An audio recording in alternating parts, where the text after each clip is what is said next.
Hey guys, here we have a 2005 Homestead by StarCraft. The model is 225RS. The video walkthrough for the customer who bought it. We'll start up front. You got your tongue jack to crank up and down the front of it. You got your chains, your 7-way for lights and brakes. And then down here you have your breakaway cable. That's like an emergency brake, just in case this comes off the ball. It'll lock up the brakes and you'll be all set.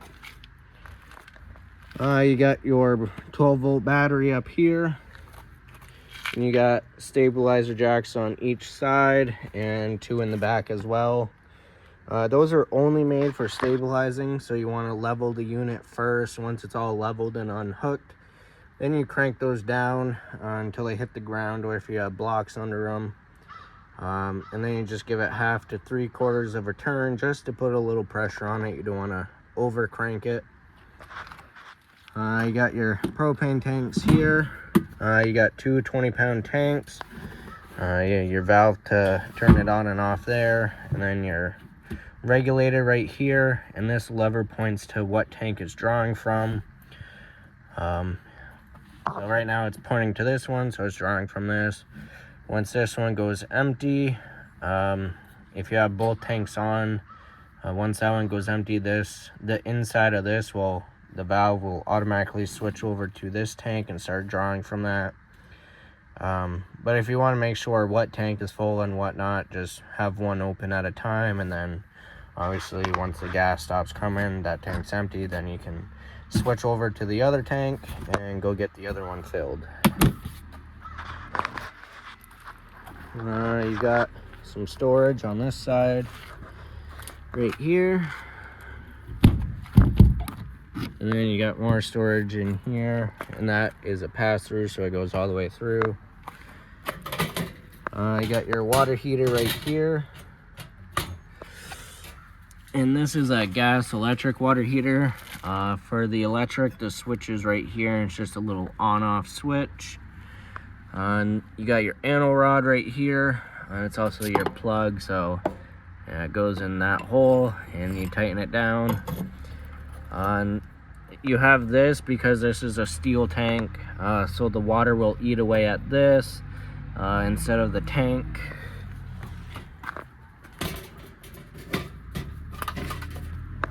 You have your little slide here, and then you have your sewer outlets here. On the left side, that's going to be your black tank, so your toilet. And then on the right is your gray tank, and that is your sink and shower water. You got your power cord right here. And this just pulls out, and then when you're done, it shoves back in. This is a 30 amp unit, so requires a 30 amp plug to plug in, or you can have an adapter to go to a regular 20 amp house outlet. The only thing with that is you won't be able to run your air conditioner because that requires the full 30 amps. Then you have your freshwater fill right here. You have a portable water tank on board, so that's where you fill it. And the drain for that is, where is it? Right in between the axles. There's a little valve right there. So right now it's open. If you want to fill it, you gotta shut it. Then you have your low point drains there. Right here is your city water hookup. So when you go to campgrounds with water hookups, this will hook up your hose. Then you got cable hookup, and you got an outside shower, just hot cold water. Your bumper, spare tire. Then you got the rear bed slide. You got your latches here, and I'll explain how this opens up in a minute. Your entry door. You got a couple outside speakers, 2 outside lights. Right here, this is the back of your fridge. This is just where it vents and where we have access to service it. You won't have to go back there. This is the exhaust for your furnace. You just want to make sure that's all clear of things. Don't lean your chair up to it, or put the picnic table right there. Unless it's the summertime, then you're really not going to use your furnace. But if you are using that, just keep things clear of it because it gets pretty hot. A couple outside outlets. Then you have your awning. And this is a manual awning. So you'll have a pole. I'll show you real quick.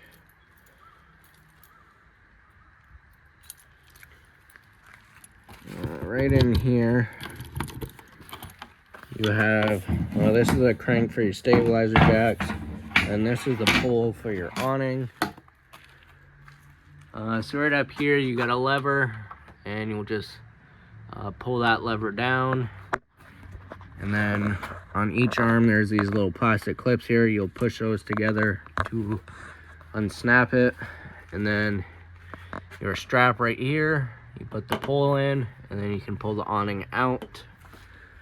Once it's all the way down, you have this inside arm right here has this little knob on it. You'll loosen that up, slide it all the way to the end where that clip is, and will lock in, and then you just tighten this knob right here, and that's the support for the top of it.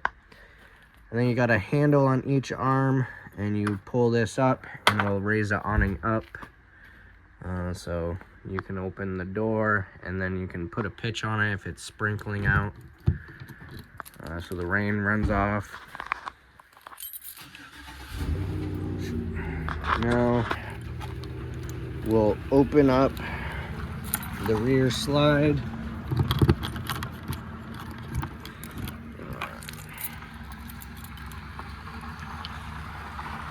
And before you open the rear slide, I would definitely crank down the stabilizer jacks because it is putting more weight behind the bumper.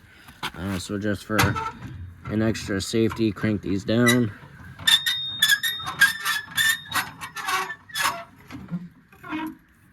Go do the other one.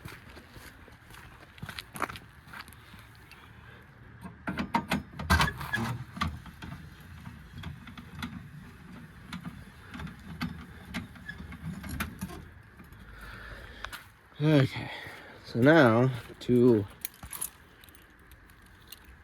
open that up,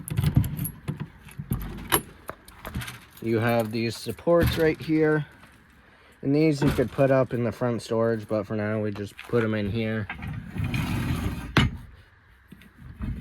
This one, and it doesn't matter which side it goes on, they're both kind of the same. So there's a pole right here, and you'll just stick it in the hole on that frame, and then lift this up, and it'll lock in right there. And then get the other one.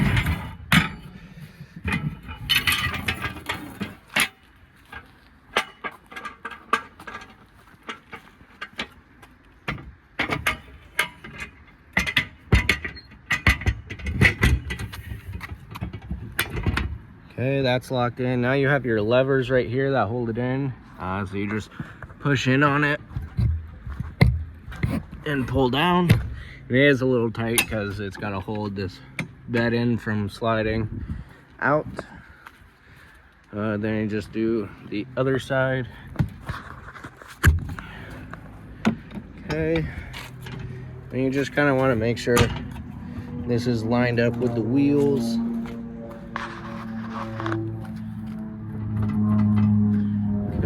That one's lined up, and then that one's lined up, and then you got two grab handles, and then you just pull it out. Okay, once it's pulled out, you got these locks right here, and you'll just flip them up, and it prevents it from sliding back in. And we just rested on this bolt right here, and that holds it up pretty good. And same on this side. Okay. And we'll make our way inside. So you have your entry step you just pull out, and then this one flips down. You have a couple light switches here. It took me a while to figure it out actually, but this one right here, you have a step light. And that one there, you have a light by the sewer outlet. Let's see, yep, right there. So you have to come out and dump the tanks. When it's dark out, you'll have a light to see.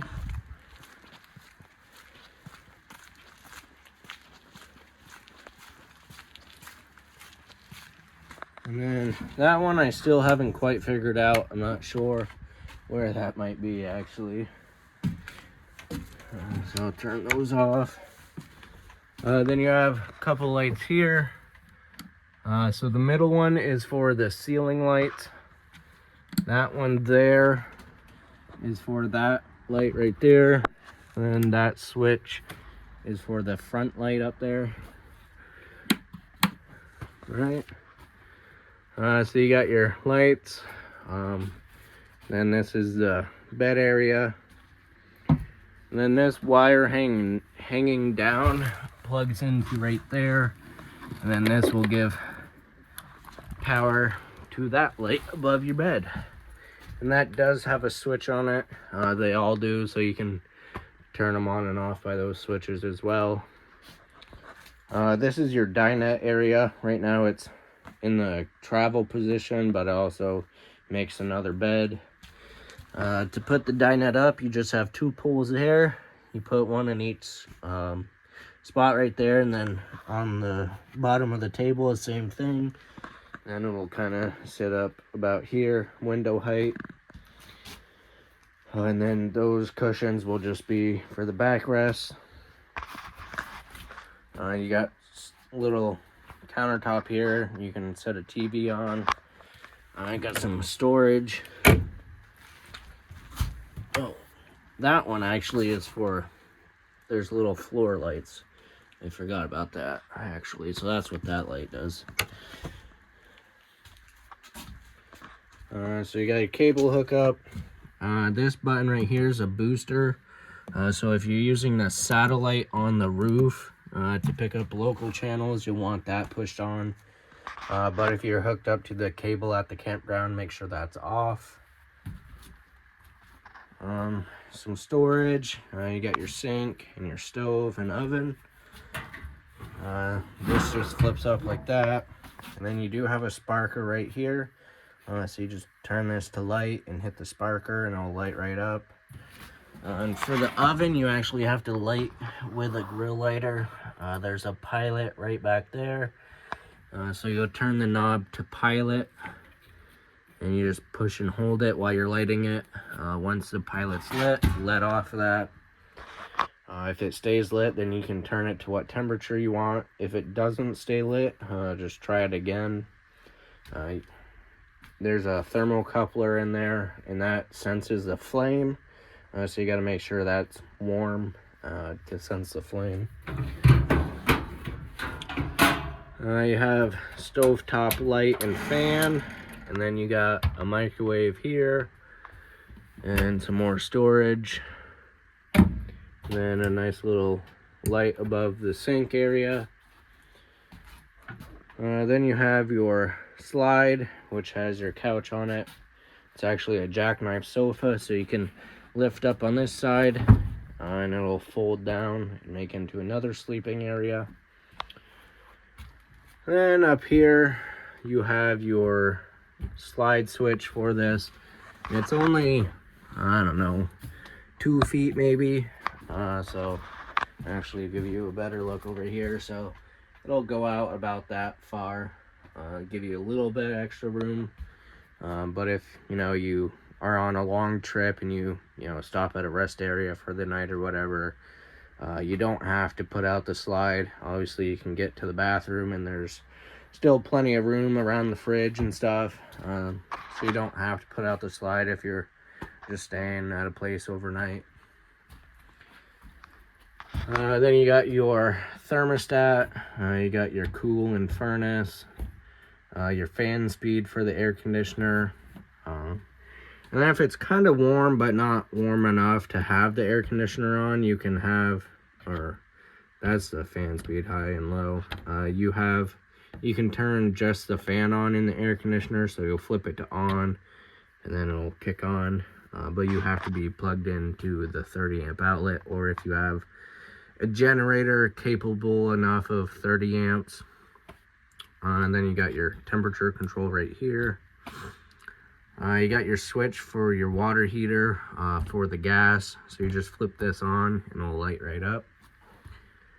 Then you got your monitor panel here, so you just press each button and it will tell you how full your tanks are and how charged your battery is. Then if you're using your freshwater tank, you have your water pump switch here. And then this switch is for the bathroom light. So you got your toilet, has a little hand flush lever right there. Good amount of closet storage here. It's actually pretty big.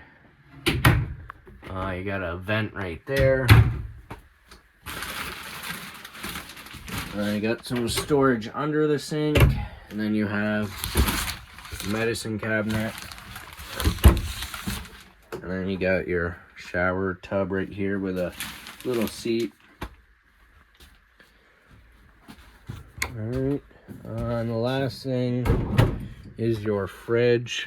So you just have these little things right here you push to open it. Your switches are up here. This is a gas electric fridge. So you just push the button on. Right now it's on auto, so it's looking for electricity first. If you lose power overnight, or if you're just not plugged in, it'll automatically go to gas. Then if you are plugged in but just want it on gas, you can push that button, it'll come out, and then it'll light right up. If the light next to the check comes on, that means it's not running on anything. So just turn it off, make sure you have power, make sure you have gas and that they're on, and then just try it again. You got some more storage here. And then down here, this is your converter, which has your fuses and 110 breakers right there. And that is everything to do with a 2005 Homestead. I hope this was helpful, and I hope you enjoy it.